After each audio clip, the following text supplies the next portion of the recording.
finally there's some good news in 2020, because proposals have been made that mean that in the UK, any parent who takes their child out trick-or-treating will be fined £200 for breaking COVID restrictions. And that's wonderful. Halloween has only been a big deal in the UK for about the last 20 years. When I was a kid growing up in the 1980s, it barely registered, and if there were Halloween parties, there were only two costumes, both of which employed a black bin liner worn as some type of cloak.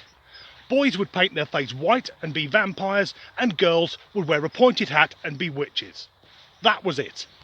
And back in the 80s, there were just girls and boys, because there weren't progressive parents desperately trying to out-woke one another, believing that their son or daughter at the age of 7 should be smashed full of hormones because they want to be a gender-fluid, pansexual, disabled fucking unicorn.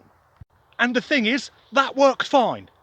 But due to the increase in the commercialisation and Americanisation of the UK, Halloween is now big business, with every supermarket selling costumes for children so that parents don't have to make them themselves. But many of the costumes lack any relevance to Halloween. My local supermarket is selling Avengers costumes. Now, what parent is thinking, on this day associated with witchcraft and the occult, that their infant needs to go out dressed as sodding Iron Man? I wouldn't say I dislike children, because I'd be missing the opportunity to say that I despise them. And there's a reason that the gates on disgruntled towers are always closed. I'm subtly suggesting to people that they fuck off and leave me alone. And as much as I loathe gardening, I like having gardens because it keeps other people further away. And whenever I clean my rifle, I do so in the front garden, so that all my neighbours know I've got a gun. So trick-or-treating really gets on my tits, because at the end of October, parents decide to inflict their vile, bloody offspring on the rest of us. There's a knock at the door, which interrupts whatever it is I'm doing. So I get up, open the door, and there's two little shits stood there, dressed as Black Panther and Thor, and I'm expected to feed them. And with the amount of dole dossers where I live, myself and the other people with jobs are already paying for every fucking thing to do with those kids anyway. I go to work so that their parents don't have to. And if you don't answer the door, you run the risk of having dog shit pushed through your letterbox.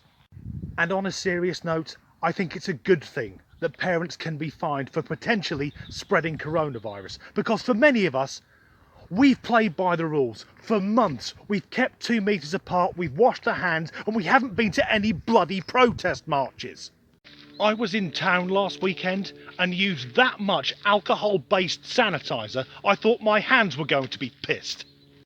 So we don't need to undo any of the hard work that's been done by many of us, just so some kiddies can take sweets from strangers, because firstly, I thought children weren't meant to take things from people they don't know. And secondly, there's a problem with childhood obesity, so the tubby little bastards should be running around in the garden rather than ramming sugar into their faces. Thanks for watching.